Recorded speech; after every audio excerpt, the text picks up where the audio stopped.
Right, good morning viewers, welcome to Media60's show again with Redtv. I have with me in the studio this morning Frances Alderton from the Cambridge Leisure promotions team. She's a promotions manager. I'm going to ask her a few questions and hope we have a nice chat during the morning. Good morning, Frances. Morning. Morning, nice to see you. Thank you for coming along. Anyway, now if I ask you a question first, it's sort of discussing the events on this programme. All right, yeah. Well, we do a lot of senior citizens events, and most of them we advertise on this leaflet here. Hopefully everyone in the City of Cambridge has got one through the post. If they haven't, then they can just ring Leisure Services and we'll put you on the mailing list. This particular leaflet's for spring. And a lot of the events we've got this spring are the usual tea dances, which always go down well. They're held at the Guildhall. We've got an excellent show called Blooming Marvellous. Oh, yeah. That's in February, and that'll be quite a laugh. That's with some flower demonstrations and 2 members of the Royal Ballet, so that should be quite funny. Oh. So tickets will go fast for that. And then later on in March, we've got the traditional Senior Citizens Talent Show. So this is where we need everybody who's over 55 to apply and be one of the stars in our talent show. It's been pretty good years gone by. It's a pretty good show, that is. It's a brilliant show. Everyone has a great time. It's actually part of a national set-up run by Whitbread. So we then go to a regional heat in Leamington Spa, and if we win, we go to the national final up in Southport. So it's really well attended, and everyone gets a lot out of it if they apply. So again, get one of these leaflets and send an application in. Oh, thank you very much indeed for that one. Now what else can I ask you now? All these arrangements for these shows, it must take a lot of organisation and people to do it within your organisation. Can you give us some idea of what it entails, just briefly, and just an idea of who organises it, how it's organised, and just a general idea? Well, basically, we run events and activities for all ages, so senior citizens is just one part of our programme. In our team, which is the promotions team in Leisure Services, there's about 7 of us who organise all the events, and then on top of that there's the marketing team, which produces the leaflets and the posters and the publicity. So everyone's quite busy, but everyone has their own sort of responsibilities. So for example, the Folk Festival is run by Eddie, and we run the senior citizens, but it's quite a lot of organisation and planning beforehand. So for example, for one of these leaflets we probably start planning a year in advance, booking the acts, arranging the budgets, and also trying to get more income in through sponsors and making partnerships with people like, for example, Cambridge Red, who've been very good to us, and also through ticket income as well.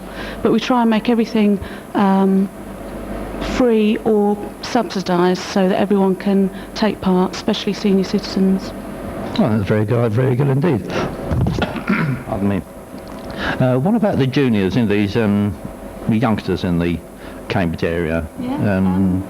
We do a youth arts programme, and that's year round, but something that went really well last year, which came out of the Young Citizens Jury scheme that happened last year, was an event called Party on the Peace, and that was held after Big Day Out on Parker's Peace.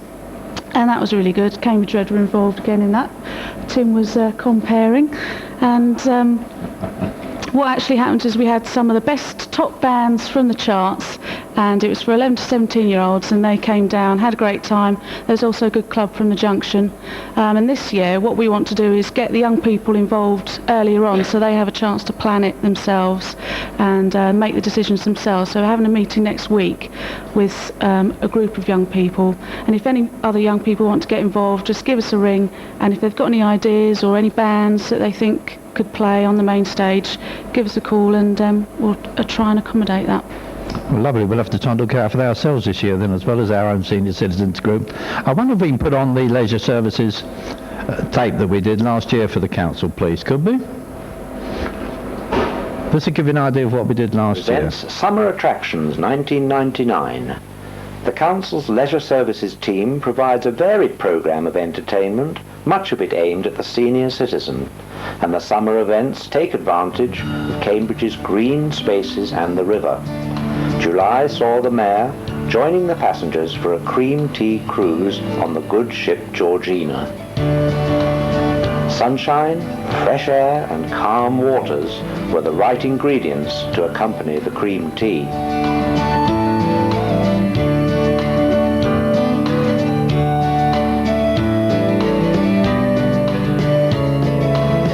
And for us older people, what more typical summer pastime is there than to sit in a deck chair listening to a brass band? The grounds of Cherry Hinton Hall provided a perfect setting for the Teversham and Cherry Hinton British Legion Brass Band to fill the air with favourite melodies whilst we relaxed in the sun.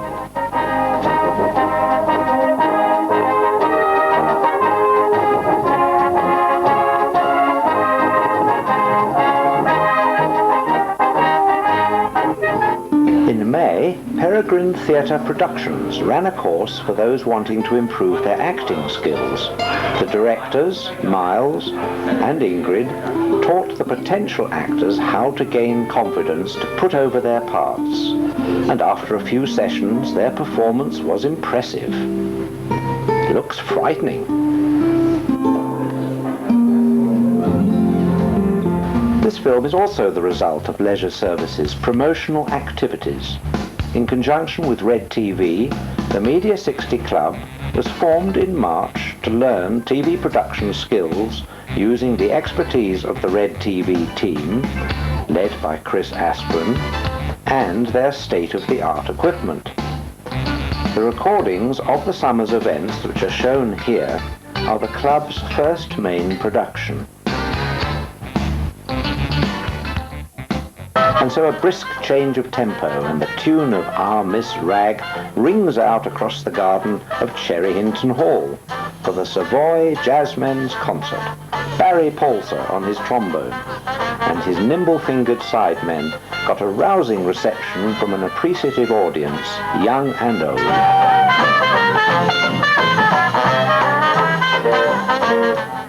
And the quieter mood of Sweet Lorraine brought back memories to the older generation.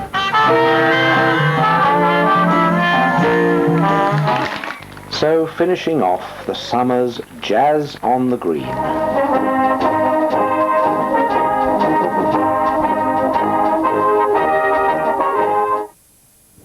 ask you one or two questions.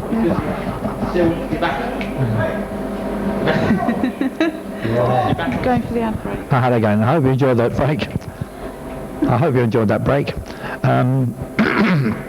Pardon me.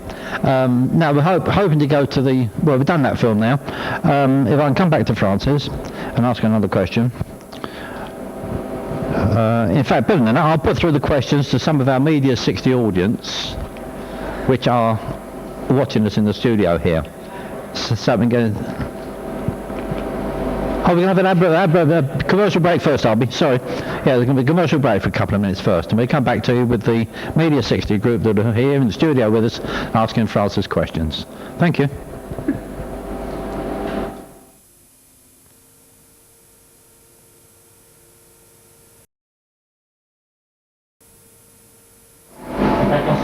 Welcome back to the Media60 show. I'm now going to throw the show open to questions from our Media60 group in the audience here. So I can pass it over to you. Who's going to ask the first question to Francis? Right.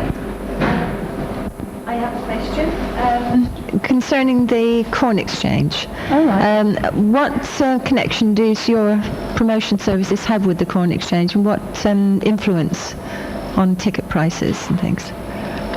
Well, I work in promotions, and that's one department of Leisure Services. The Corn Exchange is another department of Leisure Services, so we are quite separate.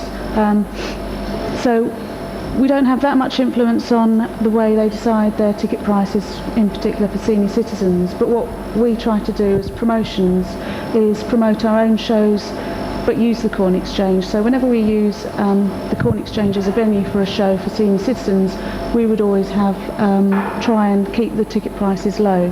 But for example, say for the pantomime or commercial shows that they do, that's really up to the Corn Exchange to decide. I mean, obviously we would want to keep ticket prices lower for senior citizens, but at the same time they've got to meet their income targets like everybody has to nowadays. So. Right, I see. So there's no hope of getting like 50% off good concerts or anything? Well, I can try. I'll ask them. That's a shame. I'll say that I was asked to ask them. Yeah, But thanks. I'm not sure what the answer will be. Right, thanks. Thank you, William. Who's the next one? Jean now. Yes, I'd like to ask a question. Can I borrow the leaflet a minute? This leaflet, I'd like to say that I'm against ageism, and I'd very much like there to be far less emphasis on senior citizens, etc., and have it just for people who are free during the day. I know it will be mainly senior citizens, but I think there's far too much ageism around, and some of us don't want to be senior citizens. We're people in our own right, and we don't like to be labelled and pushed into a ghetto like this. So what do you think about that? I do tend to agree with you. It's a point that's come up quite a lot of times, and in particular when the debate of the age was happening last year or the year before, I can't remember, when there was the Phoenix conference, which was organised by the City Council. That was a question that we actually raised with Age Concern and other people who are promoting activities for senior citizens. And we were asking what sort of terminology would we want to use. Is senior citizens the right phrase to use? Some people said yes, some people said no.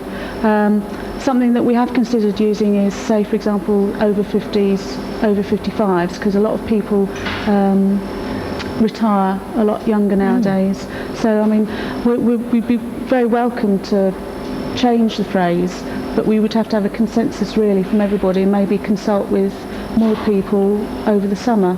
But I think it's a good idea to keep questioning whether it is the right phrase. I don't think it is. Because people that use our activities change a lot every year, I think. So it's a good question to ask. Thank you, Jean. Who's next? Anybody else? Bernard? Just busy listening. Well, can I comment on the last question there? I think senior citizens sounds far better than old age pensioners, so we at least got one step in the right direction. Yeah, it is better than old age pensioners, but maybe we need to go one more step. Yeah. Maybe we need to go a step further. Right. Well, I'm a member of the University of the Third Age, and of course that is used as well, and it can be for retired people, and that's one that seems to find some response. I just wanted to quick ask, I believe we're running out of time, who are sponsoring, who are you getting to sponsor? Because having filmed some of last summers and seen the ad hoc people and that, are you getting enough sponsors for this season? We're always in search of more sponsors. We need to find more sponsorship.